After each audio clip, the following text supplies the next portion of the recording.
You know, they're just, you know, they don't have any particular how do you put this? They don't have other models of planes involved mixed in with them, but they're just so highly modified that they turn into brand new planes, and some of them are actually just re-engined. Okay, like say from a radial engine to a turboprop. So without further ado, let's get into this here. Let me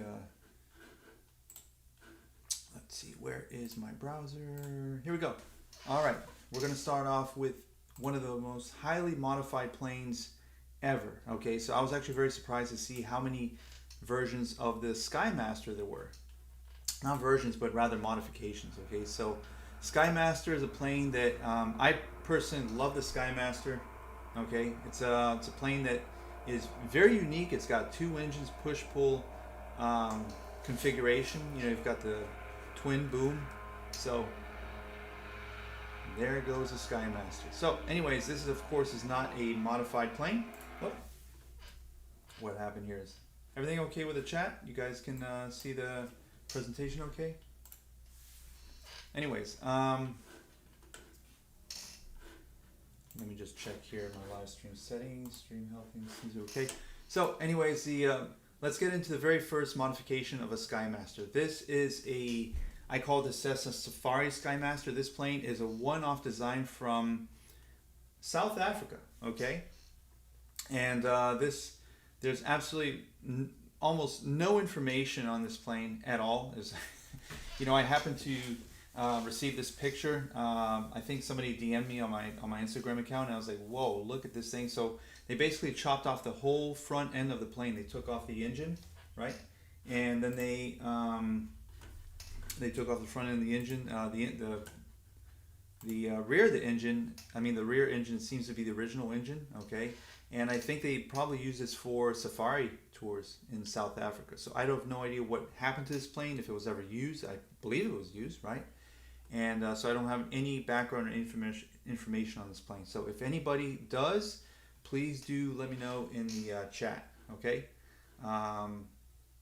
Here we go. Here's another modification. This one's called the Spectrum SA550. Let's check this one out. This one is actually really, really cool. Okay, so they took the Skymaster, they chopped off the front engine, they put a long nose in, and they stretched out the fuselage ahead of the wing. Okay, so here we go. Looks like there's some delay in this here. They stretched out the fuselage ahead of the wing. Okay, so it can carry up to 10 passengers. And here's another view of the Spectrum 550. Also very important, it has the rear engine was replaced with a turboprop Pratt & Whitney PT6 with, I believe, 550 horsepower, hence the name SA550. Okay, this could carry up to 10 passengers, and look at all that cargo space in there. So this is a plane that, in addition to carrying all these passengers, it was also very high performance. It had a useful load of 2,200 pounds, rate of climb of 1,600 feet. It could take off in 450 feet. Let me see here. Let's go through a few more pictures. The design was actually sold to Basler. I don't know if you can see the logo here. Basler. Basler is the same company that designed they modified the DC-3 to add PT6s. Those are pretty well known. Well, actually, they bought this design, but nothing was made of it, and now I believe it's rotting away at Oshkosh, you know, behind the Basler factory. So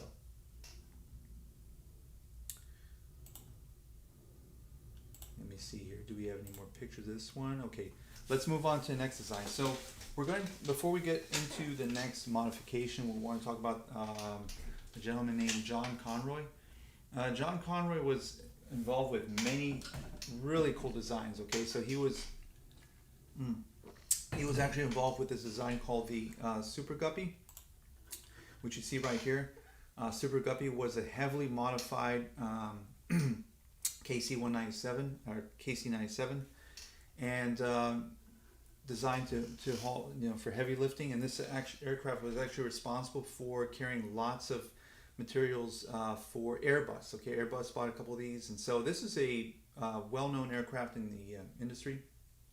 But there was more to John Conroy besides the Super Guppy. He also designed he actually modified the very first turboprop DC3. It was a DC3 with Rolls-Royce turboprops. Let's see what else he did. He also did a tri-motor DC3 with PT6 Pratt & Whitney's. And lastly, he also did this one as a CL44 cargo version. And he also did a turboprop version of the Albatross. Okay, replacing the radials with Rolls-Royce darts. Okay, but his most amazing creation, in my opinion at least, is this one right here. So he took a Skymaster and he transformed it into this. Okay. This is called the Conroy Stolifter. Okay, so he basically chopped off the whole rear of the aircraft. He stretched it out, and you can see the fuselage goes almost all the way to the horizontal stabilizer. And he replaced the front engine with a piston engine with a Garrett turboprop with about, I think it had 500 horsepower, 600 horsepower, something like that. And of course, the name is Stolifter. I'm not sure what the performance figures were on this plane, but it could take off. It could carry a lot, and it could take off in a very short space. Let's take another view of this plane. And let me just text my wife, who's a moderator here, to make sure that this thing is running smoothly here. Give me 1 second, guys. And this is actually my very first live stream, so I'm a little bit of a nervous wreck here, just trying to figure out, making sure that everything is running smoothly. But so here we go. So Conroy Stolifter, and it's you can see the clamshell doors here in the back. It's a very, very long stretched out fuselage. Nothing like the original Skymaster that it started off with, right? You can see the clamshell doors open here. So it's a very interesting design, very cool plane. This is an artist's conception of artist rendering of a Stolifter used in the Vietnam War, which never happened. It would have been very cool if you got a government contract to sell, to modify a bunch of these, but that didn't happen. So all you get is an artist rendering of that. And let's see what else here. This is a cutaway view from the inside of the plane, and you can see how spacious this thing is. This is a huge airplane. Well, I mean, considering it started off as a Cessna Skymaster, which is basically a four-seater. I'm not sure how many could seat in this plane, but I do know it was intended for cargo, and it could carry quite a bit. Unfortunately, it went for a swim. I don't know much about this incident. I do know that it crashed in, I think it was in Puget Sound in Seattle, I believe, in 1968. That's the only record I have of this crash. Don't know why it crashed or what happened. Crash lane, you can see it's full of seaweed here. But looks like they were able to fish it out. Looks like it's in one piece. I don't know if it flew again. In fact, I don't even know what happened to this plane at all, if it's even around. So anyways, that's the end of the Stolifter. Let's move on to the next one. Let's see what else we got here. Cessna Seamaster. So what do you think I'm going to be showing you with a Seamaster? Cessna Seamaster was nothing but a Skymaster with floats. Yes. A Skymaster with amphibious floats. Now, this isn't exactly a big modification or anything like that, but this is probably the last plane that you would imagine with floats, with amphibious floats, right? So that's kind of weird. Give me a second here, just checking. Okay. Yeah, so I mean, this is, oops, didn't mean to go through so fast, but I mean, you can imagine that this thing would probably not be the ideal float plane compared to, let's say, de Havilland Beaver, or you've got your Cessna 185s, and all those planes are very popular in floats. You can imagine all the water that this poor propeller in the back had to take. It probably took a beating. So I don't know anything about this plane. If anybody wants to look at the number here, the registration number, I'm sure there should be some sort of history on this plane, but I don't know anything beyond what you're seeing here. So Cessna on floats. I mean, Skymaster on floats. Let's move on to the next one. Okay, here's what we call the Skymaster Pelican. Okay, this is a one-off Navy design. You can see it's a little bit stretched above in front of the cockpit, but what's really interesting is they took the front engine off, they chopped it off, and they have now a long radar with what looks like a side-looking radar here in the front. And I do know that this, let's see here, we have a very brief video, kind of like a low-quality video. And this is the Skymaster Pelican. Not the official name, but you can see it's like a, kind of like a side-looking or like an infrared camera up here. And from what I also know, this engine is actually upgraded from the original 210 horsepower. It's got, I think it's got a IO 550 or something like that. You know, it's got extra horsepower. And what's also interesting is I also know that this is designed as a optionally manned aircraft, meaning you could have a pilot, or it could be controlled remotely, just like a drone. Okay, and that's as much as I know about this plane. I'm going to kind of breeze through these. We have lots of models to go over today, and this is not exactly a deep dive, but this is just kind of like to appreciate some of the crazy stuff that was done with this plane. Let's take a look at the next one here. So the next one is a Skymaster paired with a Ford Pinto. What could it be? This is called the Mizar. Okay, it's a flying car. Now, to be clear, flying cars, you know, is not exactly a new concept. I mean, this is you know, flying cars have been they've been around since the 40s and 50s. Okay, in different shapes and forms. None of them is successful, of course.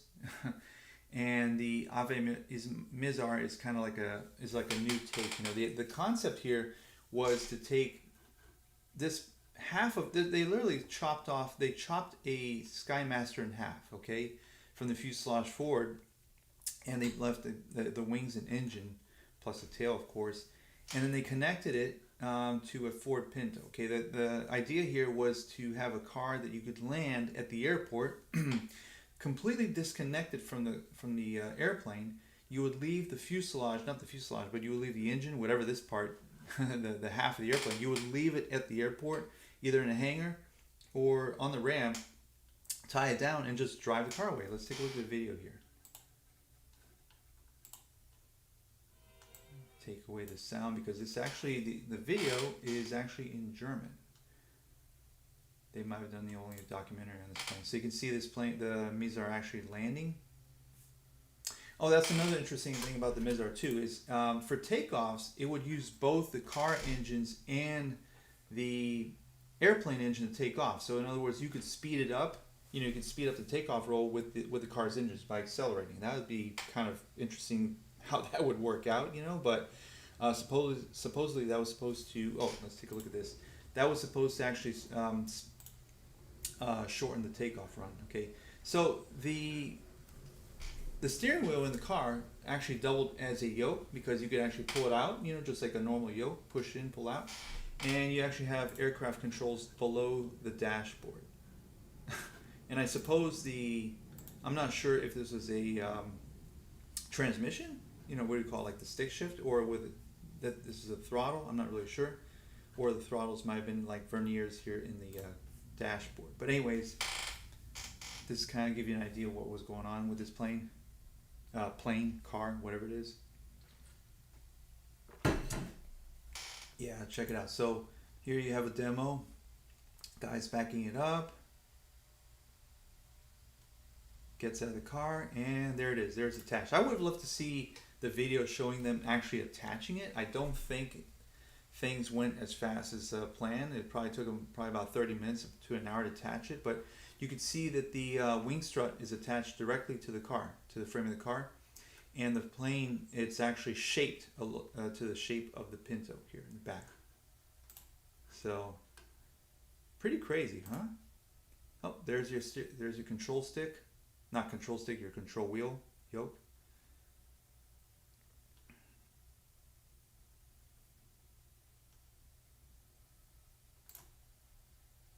And there he goes.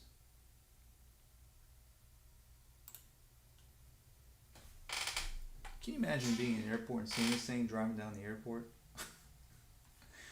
I mean, this is pretty insane. But, you know, these guys were brilliant. They were, well, I suppose they were brilliant. They were students, they were graduates from the Northrop School of Aeronautics in the early 70s. Two students, they teamed up, they decided, you know, this is the future of aviation, or future of transportation, I guess, right? and that's what they came up with. And we don't actually see a takeoff. Oh, actually we do. So anyways, that's the Mizar. Unfortunately, what happened with this plane was it had a couple of incidents. So there was a test pilot flying this Mizar, the Mizar along. He took off, and one of the struts, the wing strut that connects it to the car, disconnected, actually unbolted in flight. And being that this guy was a experienced test pilot, he knew that if he were to turn the plane, the wing would probably fold around. It would actually disconnect and fold. So what he did was he kept the wing unloaded and just landed straight ahead and crash landed into a field. The plane was assembled back together again. They bolted up and they went for another flight. And except this time when they did the second flight, it was with they didn't have a test pilot, so the actual inventors, the two inventors of this plane, the two partners, they actually went up for a flight, and the exact same thing happened. The wing strut disconnected from the fuselage. Of course, they weren't test pilots, and so I guess the pilot panicked. He went to turn around to land it back at the airport, and the wing folded up. They crashed and they died. So that was the end of the Mizar. Let's move on to the next one here. That's actually a very cool artist conception here, artist illustration of the Mizar. And that's the last picture. Let's move along here to the next one. We've got here a Cessna Skymaster mixed with a gyrocopter, and we have the Grown Hawk. Is that grown or growing? I'm not sure how I pronounce that, but Grown Hawk 6G. All right, this thing is really insane. I mean, look at this. So you've got it's actually, you would think it's a gyrocopter because you've got the rotor blades on top. You've got the rotor blade on top. You've got a turboprop engine in the front, and you've got a normal tail in the back. There's no rotor. There's no small tail rotor like a conventional helicopter. However, this is an actual helicopter because you've got a let me see. I've got another picture here. It shows a little bit better. Yeah, you can see the exhaust pipe over here. So it's got a Allison turbo shaft, which probably came from a Bell 206, and it's installed here on the top. So it's a normal helicopter with normal helicopter controls, but you also have an Allison turboprop in the front to help speed it along. Okay, it has very stubby wings. They chopped off the wings. They have two gas tanks, which I think were taken from a Piper. What was it? What was it? Or it might have been a Bonanza or something like that. Two tip tanks here on the end for more gas. And you also notice that they took the Skymaster tail and they flipped it upside down. I suppose that's to give it clearance so they wouldn't get chopped off by the propeller. Now, I don't know anything beyond that about this plane. I mean, this plane, helicopter, whatever you want to call it. Now, give me a second. I just want to check something here. Where's my chat window? Chat window disappeared. Okay. Anyways, and so there we go. And that is the Grown Hawk 6G. I do know it flew. There is actually an actual picture, very grainy picture of it in flight. I don't have any video. I wish I did. That'd be really cool. I think it was a design from the early 2000s. You would think there would be video, but there's, to my knowledge, there's no video. So that's what it is. And I don't think, I think it probably remained a prototype, most likely. Here we have some more Skymasters. I promise you this is not all about Skymasters. There's more. And we have here, these are, how do you call it? These are test beds, okay, for electric engines. One is called the Volterra Casio 1, and one is the Ampere Electric Eel, okay? These are not production planes. In other words, these are not meant to be re-engined Skymasters with the intent of, how do you call it? You know, they're not really for sale. I mean, they're not meant for production. The idea is, whoops, is this working? Okay, just want to make sure that the stream is still going on here. Anyways, these are meant as test beds. So Voltaire is actually working on an actual production plane. I think it's got like a pusher design. It looks a little bit like a Velocity kit plane with large cabin for 10 passengers. But in order to test out their engines, they've got two engines, electric engines in the front and one in the back. And this one I think is a hybrid. So they Ampere, they're testing out an electric engine in the front, and they've got a piston. They retain the piston engine in the back. Okay. Here's another. Okay, this is my last Skymaster. I promise. Last Skymaster. We have here a Skymaster which is converted to the sand crab. Okay, what's a sand crab? Well, the sand crab was a special design ordered by the Saudi Arabian government. Okay, it was a joint venture between Saudi Arabia to the CIA. It was partially funded by the CIA and Soloy, which is a company that they were responsible for doing turboprop conversions. Okay, and so this plane had what's going on here? We've got here a whoops. Didn't even move forward here. We've got these skis here in the bottom. These skis were meant for sand. Okay, so the idea was to be able to take off and land in sand dunes, or not necessarily sand dunes, but soft sand surfaces, which are basically where most planes would dig in deep, dig in deep with the wheels and basically sink into the sand. This was meant for. This was meant to land and take off in the sand in short distances. It was replaced. The original engine was replaced with a turboprop, and the goal was to have a machine gun or cannon or rockets or something like that fitted to the nose. Okay, and the wheels as well. This round circular shroud here is to keep the plane quiet. Okay, because Skymasters, if you guys know the Skymaster, it's a loud plane. Okay, it's really loud. It's a pusher engine. And so, you've got the front engine, you've got the back engine, but this loud, the rear prop is very loud. And so, supposedly this duct here, the shroud, is supposed to keep it quiet. Don't know if it did.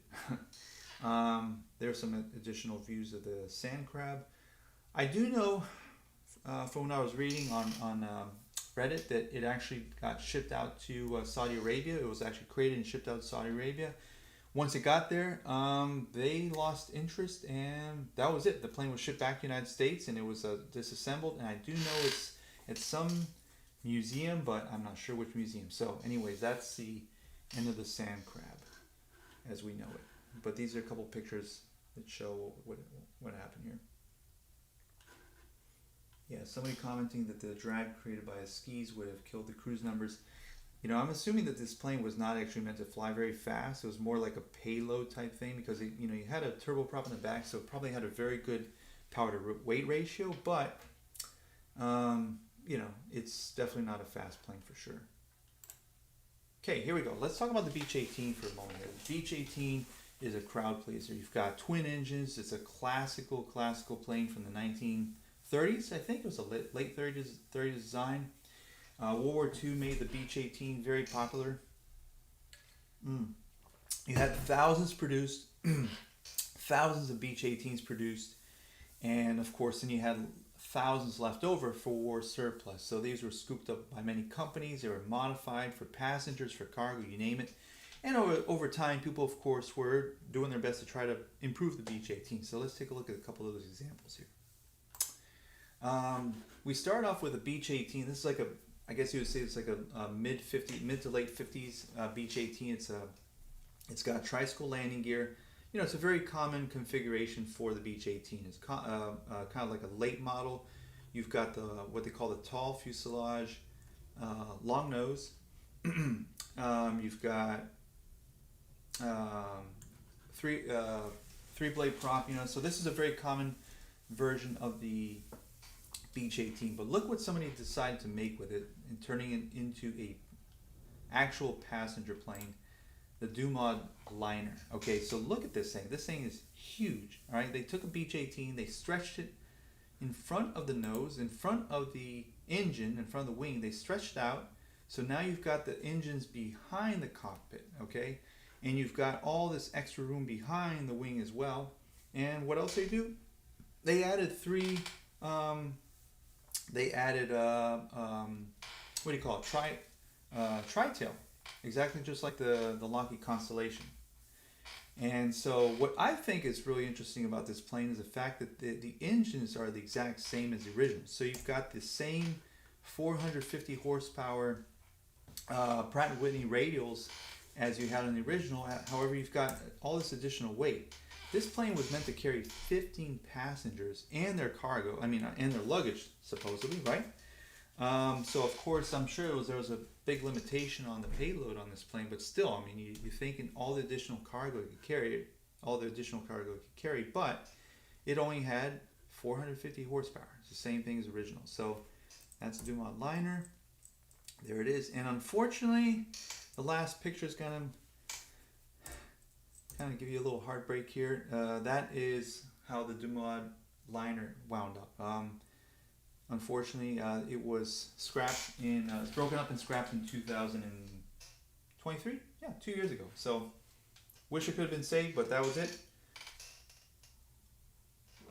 And let's move on to the next one. So, this one, oops, move a little bit too fast here. This is called this is the original one, and somebody took the Beech 18, they stretched out the nose and they added turboprops. Turboprops are actually pretty common on Beech 18s throughout the 60s and 70s. But what I find pretty weird about this plane is this long nose here. Why did they add this long nose? Was it extra cargo? Was it extra? Was it for center of gravity purposes? I don't know, but it has this really weird long nose, and so it made it very strange looking, right? This picture is actually in Fort Lauderdale. I'm in Fort Lauderdale. I do know that this picture is at Fort Lauderdale Airport, so I know that this plane was based here until a couple years ago. And so this is a Hamilton Westwind 3. Okay, let's move on to the next one here. So we have here, this is the Pack Trade Wind. They took the Beech 18, and the main modification here, I do know there was a lot of modifications done to this plane. But I do know that the main modification here is a single rudder. Now, I could not figure out for the life of me, I do not know what the advantage was. If it was like an aesthetic thing to make it look modern, I don't know. But, it's kind of like a weird mishmash because you've got, a modern single rudder here, but then you've got the big radial engines, which is a giveaway that's an old plane. So I don't know what the trade-off there was. But anyways, that's the Pack Trade Wind. And the same plane was also modified. As a turboprop. It was upgraded to a turboprop, which kind of makes it look like a poor man's King Air, doesn't it? Anyways, this is not a King Air. This is a Pack Trade Wind with turboprops. Let's move on to the next one here. And the next one here was a test bed for Continental engines. So Continental. Not just Continental, but a lot of these engine manufacturers, they back in the day, what they used to do is they used to take engines and they would test them by bolting them onto either the nose, or they would remove an engine and bolt it onto the wing, and that was basically a test bed. And so this is a engine called the Continental Tierra.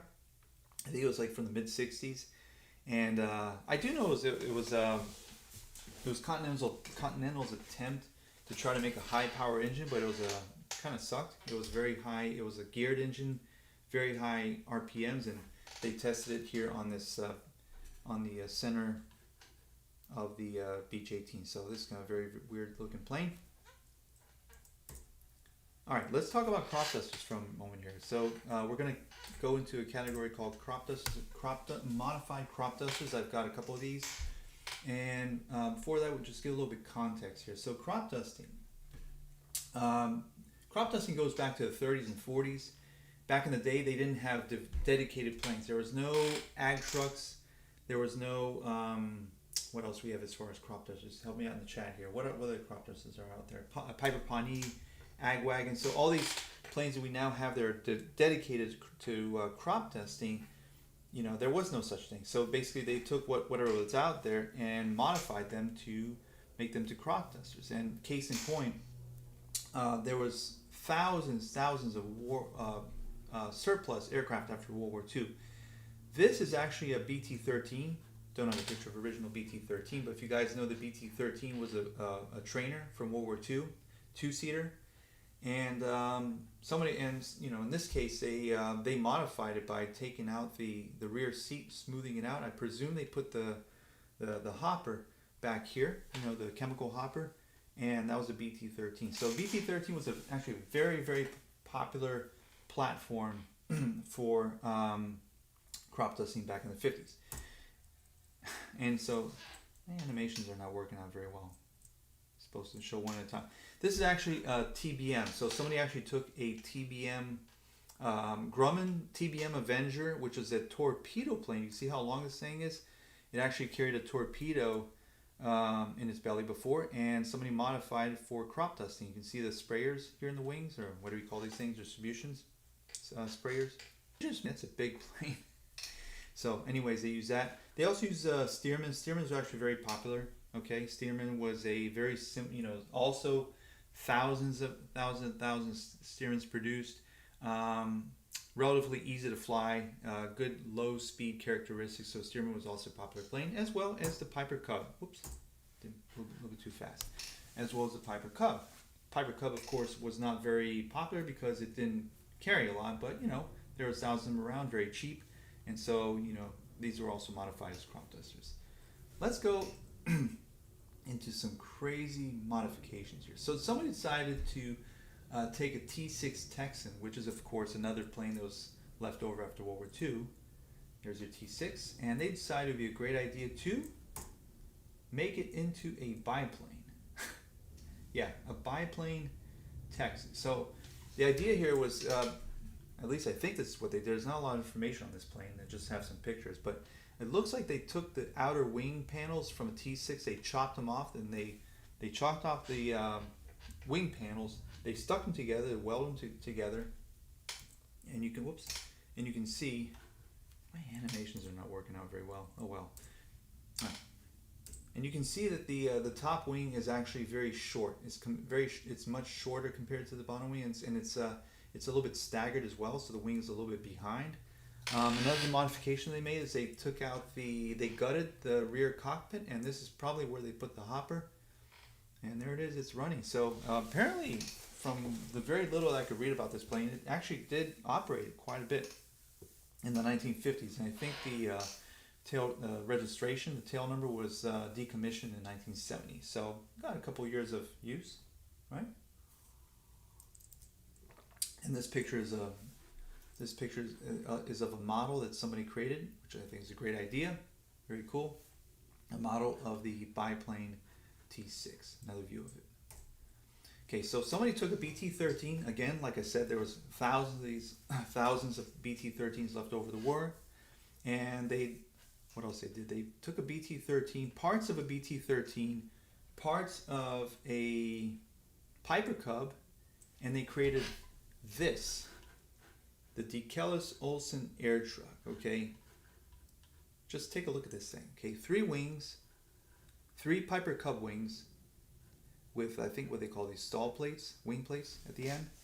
Okay, what's really interesting though here is the fuselage. Okay, they retain, of course, there's parts of the BT-13. You can see you've got the BT-13 wheels, you've got the radio engine, but the fuselage is completely different. The fuselage is this big, massive box, and there's another picture here coming up next where a modeler took a stab at designing this thing as a model, and you can see from the top, it's really weird because a pilot sits in a staggered position off the side. He doesn't sit in the center, he sits over here on the side. From what I read about this thing, the idea here was kind of like a flying pickup truck. It was not just for crop dusting, but it could also be used double as a flying pickup truck, and just carry stuff as well, cargo plane. So no idea whether this thing ran or not, whether it flew, no idea, but there it is. Another crazy creation. Let's take a look at this one. So now we take somebody took a Piper Cub, parts of a Piper Vagabond, or a Super Cruiser, I'm not sure which one this is, a PA-12 I think, and a Piper Super Cub. They use an engine from a Ranger. This is a Ranger engine, and this is what they created. This is the only picture I have. I don't have any other pictures. It's kind of a grainy picture, but it's called the General Airplane Services Model 11. Okay, it's kind of hard to tell from the picture here, but it's got 2 wings. You've got the original Piper Cub wing, you've got the Ranger engine, very heavy, and you've got a second wing here in the bottom. It's a stagger wing. Okay, but what really what really pops out on this plane is the fact that you've got double wheels. Okay, this is called a Whitaker wheel configuration. It's called the Whitaker wheels, and excuse me here. The Whitaker wheel, I have a hard time saying that, was kind of the only option you had if you wanted to land on rough surfaces. So today you've got these bush planes, these huge tires. They didn't do that back in the day. We're talking about in the 40s and 50s, and so the Whitaker was kind of like your only option to, like an off airport landing kind of plane, you know.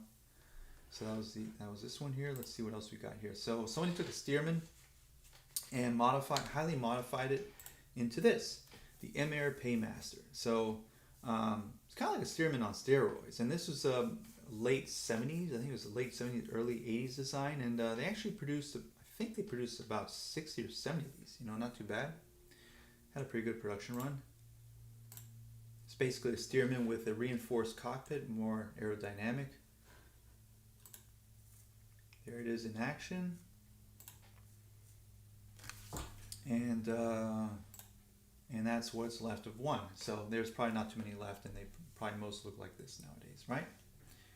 Let's see what else we got here. So now we're moving along to different modifications, just kind of like one-off designs, not necessarily crop dusters anymore.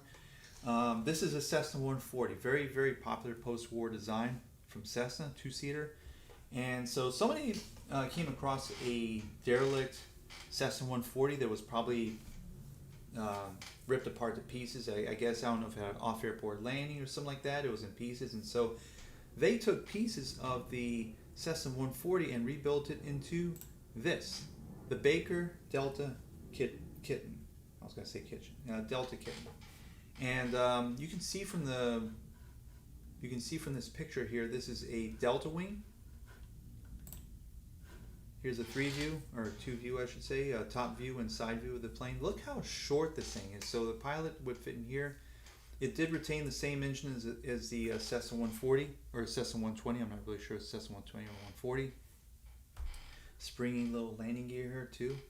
And yeah, no, this thing was pretty crazy. So Delta Kitten. From what I understand, the owner wanted to actually offer this as a plans build plane. There was no kit planes back in the 40s and 50s.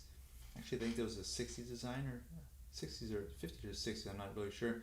But I do know that they wanted to offer as a plans build, so basically you would purchase the blueprints and you would build this yourself. But none were sold, but the owner flew around for quite a few years, and unfortunately though, it's a rare color picture of this. Unfortunately, the owner passed away when the tailplane disintegrated. I think the rudder came apart, something like that. So, and that was the end of the Delta Kitten. But anyways, very interesting design. Okay, so now we're going to talk about a home built plane. Okay, so this is, okay, Mooney is not a home built, but somebody took a Mooney and mashed it up with a Wheeler Express. Okay, so in case you guys don't know what a Wheeler Express is, that is a 4-seater kit plane from the I think it's from the late 80s and early 90s, late 80s, early 90s, and so what I find amazing is the fact that, you know, it already takes a lot of ambition, you know, a lot of drive to build a kit plane, whether it's from plans or whether it's from a kit. I mean, it takes a lot of drive and ambition to do that, but I think it takes even more ambition and drive and kind of crazy here to take two planes and combine them into one. And so this is what's called the Betts Alliance. It's a very good looking plane, by the way. So what they did was they took basically everything from the top, from the fuselage of a Wheeler Express, and you've got the bottom of the Mooney. So you've got the landing gear, you've got the nose gear, you've got the landing gear, you've got the wings from the Mooney. I mean, that now you're not just, that just doesn't involve just engineering, but that also takes some serious flight testing as well. I mean, you know, you're creating basically a brand new untested plane, and it was a one-off. Okay, I think it was designed in Canada. I mean, not designed, it was built in Canada, and now you can see it's got an N number registration. I'm not sure if it's still flying or not.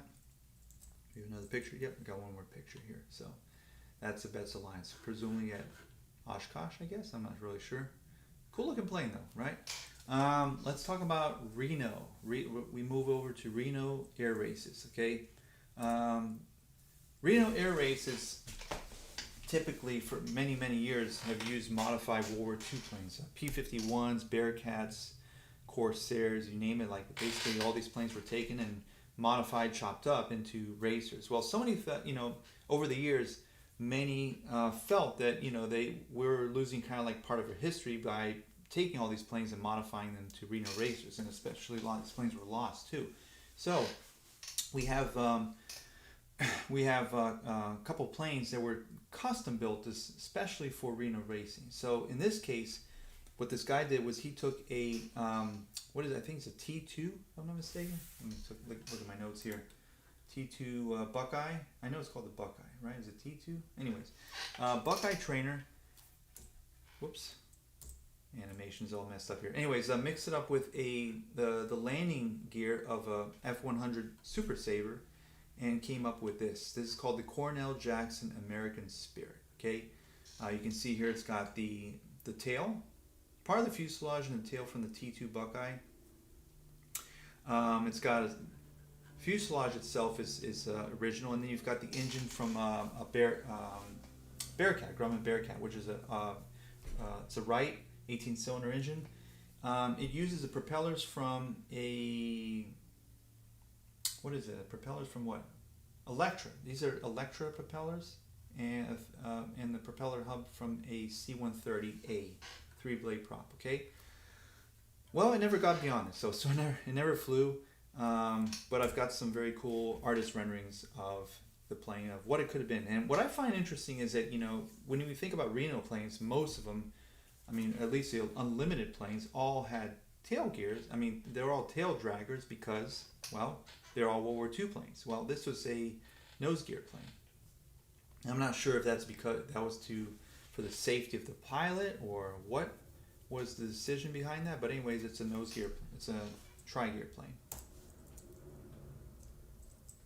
My animations are all messed up here. Sorry about that. Oh, we skip the picture and we go to this one here. So this is all that's left of the Cornell Jackson American Spirit. Don't know if it was chopped up, or if it was if it's still at a museum, or what's going on with the plane, but there it is. That's all we got. Let's move on to the next one here. So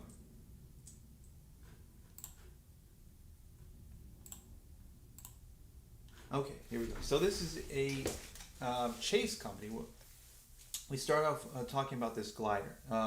Chase, I think it was called the Chase Brothers, if I'm not mistaken. They were a company from the World War II era, and they were a licensed builders of Fairchild aircraft in the during World War II. And so World War II, you had what we called troop gliders, which were very popular. They would usually get towed by a DC-3 or similar, a B-17 or DC-3. They would land the troops directly in the in combat. But and this was Chase's own version. They called it the Chase XCG-18. It remained a prototype because right after that, World War II ended. There was no more use for troop gliders. That was kind of like an antiquated concept, and so they decided to turn it into a cargo plane, which was the keeps on going too fast here. Sorry about that. The Chase C-122 Avitruck, and so they took 2 radio engines, tacked it onto the wings, and here's a couple more views of it. What's interesting about this plane is that what I find interesting is the fact that it's got its fixed landing gear, but the nose gear retracts, just a nose gear. So I'm not sure how much extra speed they gained from that, but anyways, wasn't very successful. I think they only built 5 or 9. I'm not really sure how many. Between 5 and 10. And so it was very successful because most of the government contracts, or actually all the government contracts for this size aircraft went to the Fairchild provider. Okay, but the reason I'm featuring this plane is because of what was done with this plane. There was one version of this plane. I mean, they took one leftover prototype of this plane, and they turned it into this, the Hiller propeller plane. This is actually as you can tell, it's a VTOL experiment. It's a VTOL research plane, right? And I guess you could consider it, the very first convertible plane.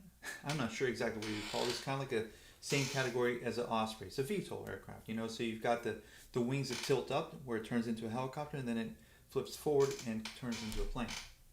I think there was only, well, yeah, there's only one prototype built of this plane. It actually flew 20 flights. Half the flights reportedly it almost crashed. It was very, very dangerous, very unstable, and it was retired and scrapped. And so that was it. You know, of course, the lessons learned from this were you applied to other VTOL planes, eventually into Osprey. So, you know, it wasn't a waste, but it got scrapped, and that was the end of the plane. So let's move on to the next one. What else we got here? We've got here Cessna 150. So moving from experimental planes from the 1950s to the Cessna 150. So somebody decided to take a Cessna 150 and turn it into an amphibian. Who would do that? Anyways, this is called the Collins Dipper. Okay, it started out as a straight back Cessna 150, early model Cessna 150 from the 1960s, and they started this conversion back in 1964. Okay, so you can see how complicated this thing is. It has lots of fiberglass surrounding the fuselage here. They built this flip up landing gear. Okay, retractable landing gear. And they put the engine on top. The engine is actually not an original engine from the Cessna 150. It's 180 horsepower. They started building this thing in 1964, and it eventually flew in 1982. So that's a long period right there. That's we're talking about 18 years, right? And the idea was they actually wanted to sell this as a plan. So in other words, you could buy the blueprint to convert your own Cessna 150 into a Collins Dipper amphibian. Now I got a question. I got a question. It's like, why would you do that instead of saving up some money and buying this instead, which is already ready to go? This is a lake amphibian. It can carry 4 passengers. Most of the time it can carry only 2, but I mean it's already ready to go. Performs well. It's very proven. And anyways, more power to them. I mean they wanted to do that. They proved it. You know, that's what's really great about experimental aviation. You can do whatever you want, right? And so here's another one. So this one here is a Grumman Widgeon, right? That's very cool. Grumman amphibian from the World War II, also World War II era into the 1950s. There's lots of them. But someone decided it would be a great idea to take a Grumman Widgeon and turn it into a land plane, which is called the BM-11 Southern Air. So to understand the context behind this, you know, this is right at the end of World War II when all these aircraft manufacturers were shifting from military production to civilian airplanes, and there was this expected what they call the post-war boom, where all these pilots coming back from World War II would want to buy their own airplanes. And so this is actually a possibility where maybe somebody wanted a luxury liner. So this could carry a crew of 2 plus 4 passengers. And it was a very nicely, I don't have any pictures of the cabin, but you know, supposedly it was a very nicely appointed cabin in wood. The original goal was to have flat 6 light coamings, but this is the late 40s, and the engine they were looking for wasn't available, so they stuck with the original Ranger inline 6 engines. Okay, let me see. I've got more pictures here. Southern Air. There we go. There it is in flight. Kind of weird looking, right? But anyways, what happened was one of the reasons this aircraft failed was because after World War II, remember I was mentioning the Beech 18 before? The Beech 18 flooded the market, okay? So there's like thousands and thousands of these war surplus planes, and there was actually really no market for anything new because it was just so much cheaper to take these planes and convert them into executive transportation. So that was the end of that, and ironically, I guess that's one of the founders of the company. It's a cool looking. It's actually pretty cool looking. You know, I don't know. It's interesting looking. Whoops.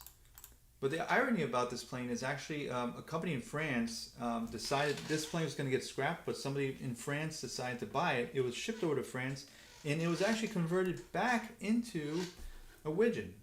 So they actually turned it back into its original form, a Grumman Widgeon, but then they replaced the engines with modern American, what was it, light coamings? Yeah, it was either light coaming or Continental. So that's how that plane wound up. It went full circle and back to an amphibian. Okay, now we take a Piper Cub or what is this? Like a Piper Super Cruiser? I'm not really sure. Anyways, or a Pacer. And we mix it with a what is it exactly? It's a Fairchild 24, and we add a radio engine, and we get this. This is called the Faust 3. So this again, one of those things where a pilot finds, aircraft owner finds a plane, bits and pieces, and puts together, sticks everything together, and this is what you wind up with. So it's really cobbled together from all these different planes. They added a Warner radio in the front, so it's pretty cool looking actually, right? It's called the Faust 3. And even though this is a very old looking, this picture looks like it's dated from the 70s. Good news is this plane still exists, and there's only one of them. But I read that it's based out of Montana. They upgraded the engine to 165 horsepower, and it floats. So this is a very cool looking plane, the Faust 3. Let's see what else we got here. We got Cessna 150. Cessna 150, right? So this is a rear view of Cessna 150, just like a regular 150, right? Thousand, exactly just like them, right? Cessna 150. But look at the front. It's a Cessna 150 upgraded with a Rotax radio. Rotax radio. What am I talking about? Rotax flat 4 engine, Rotax 912. Okay, so this engine is very, very, very popular nowadays with LSA light planes, especially in Europe, and it's a lot cheaper to run than a Continental engine. At least I believe it is. It's a lot more economical. So that you've got this one-off design where they took a Cessna 150 and they swapped it out with a Rotax engine, and you can see that it doesn't exactly fit perfectly. They had to move the engine very far forward because of the center of gravity. It's a much lighter engine, and you can see how it's kind of like stitched together here. So they're very weird how they kind of patched together. But anyways, I think this plane is based in either Norway. What's this registration here again? Yeah, I think it's Norway, right? Anyways, and from what I checked, it's for sale. Okay, now we're going to talk about the Cessna 195. You guys know the Cessna 195? Let's see, Cessna 195, beautiful plane, classic, quintessential World War II era, post World War II era. With the radio engines. This is like the last classic radio engine plane that was produced by Cessna. 4-seater, very, very popular plane nowadays too.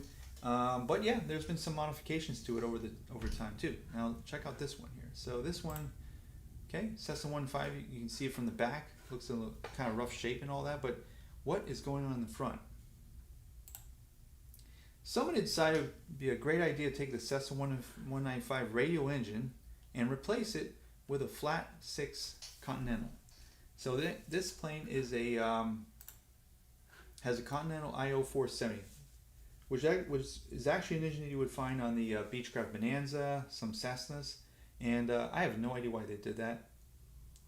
Another thing too is also you can see they put extra fins here on the horizontal stabilizer. Supposedly, maybe, I guess, because this plane might have been on floats at some point. Anyways, so there you go. I'm not sure why they did that. There's another view of it. And there it is from the side. So there you've got that Cessna 195, kind of cursed, right? And here's another Cessna 195 that this one is down in Brazil. Not this one here, but this original Cessna 195, and somebody decided to take a Cessna 185 and swap it out for a turboprop. This is a Garrett turboprop with 700 horsepower. So keep in mind that the original Cessna 195 had 300 horsepower, 330 horsepower Jacobs radio in the front.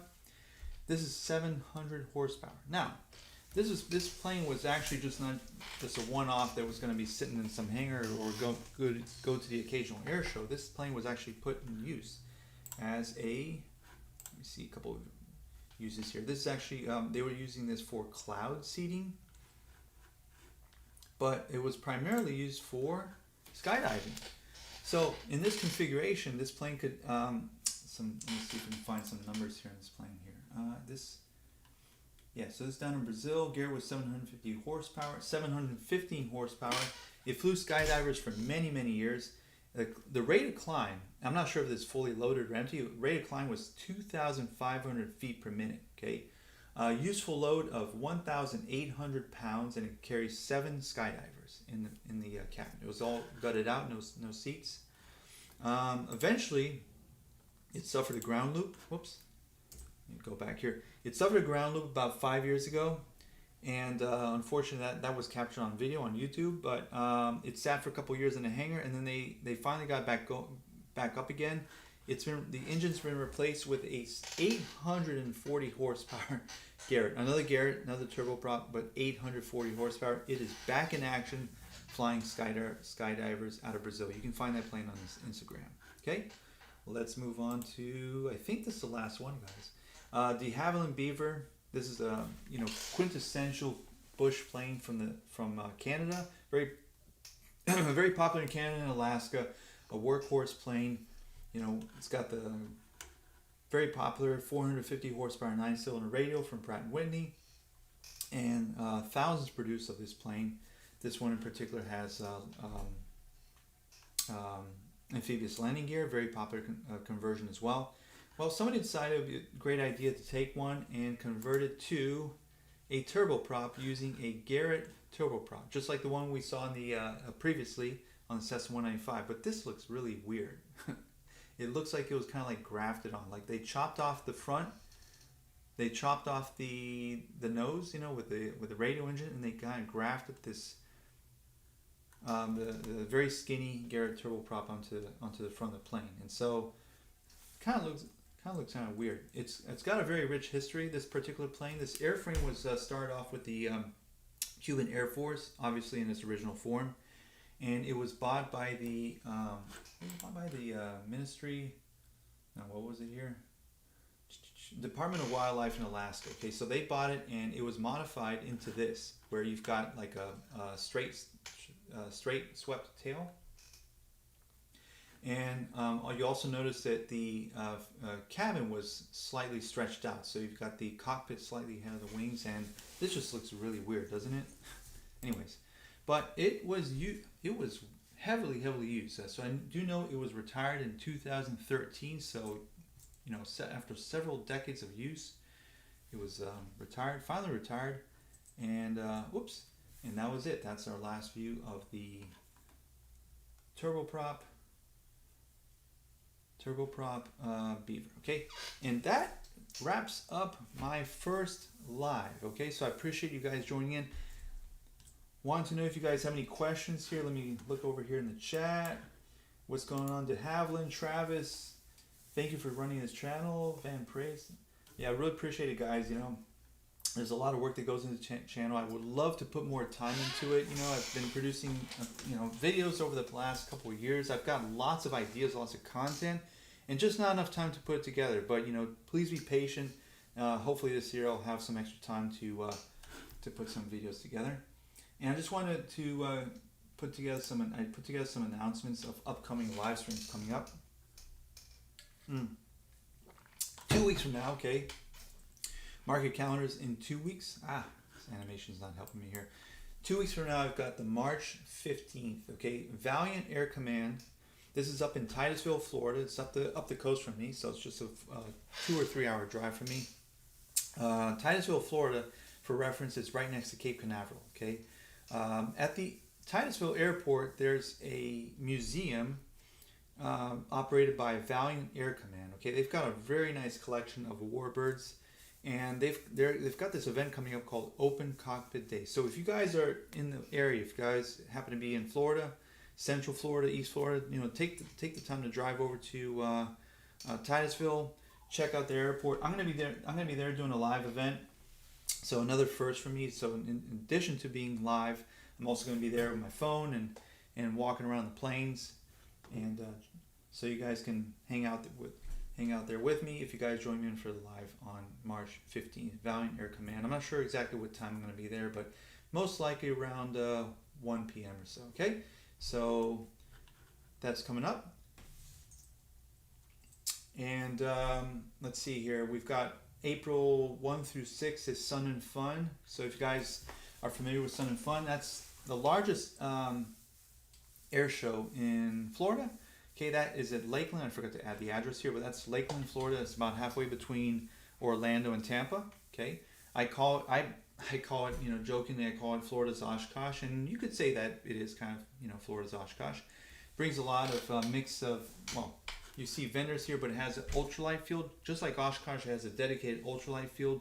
You have a lot of classic planes, vintage, warbirds. You have a mix of different planes, and so I'm gonna be doing, I guess you'd call it like I'm gonna be calling a mega stream, a mega live, where I'm just gonna be walking around in the middle of the planes and just finding stuff I find interesting and just walking around and doing a tour and presenting these planes as I walk around. Okay, so another event, you know, hope to see you guys there. If you guys you know, reach out to me on Instagram or YouTube. I've got an email address there too, so we meet up at Sun and Fun. Okay, so that's coming up between April 1 and 6. I'm not really sure exactly what day I'm going to be there. I think I'm going to be going on tentatively Wednesday, which would be the second, well, the 3rd and 4th. So April 3rd and 4th is when I think I'm going.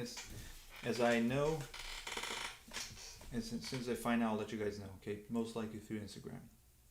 And also Oshkosh, the big one. Okay, Oshkosh 2025. That I'm going to be there from July 24th to the 26th, 24, 25, 26. Same thing, you know. Sun and Fun is going to be kind of like a test run for what I'm going to be doing in Oshkosh. So Oshkosh, of course, is a huge event. You need a lot of time there. You need to soak it up a lot of time. So probably what I'm going to be doing is one day I'm going to be spending my whole time going through home builds, maybe, you know, and then the next day I'll be doing warbirds. Next day I'll be doing vintage, and so on and so forth. And so a lot of planning is going to be required for Oshkosh, but I'm going to be doing Oshkosh as well. So that's pretty much it coming up. I'm going to be looking ahead to see if there's any other aircraft, you know, any other events coming up in Florida, anything that's easy to drive to. I'm in Fort Lauderdale, by the way.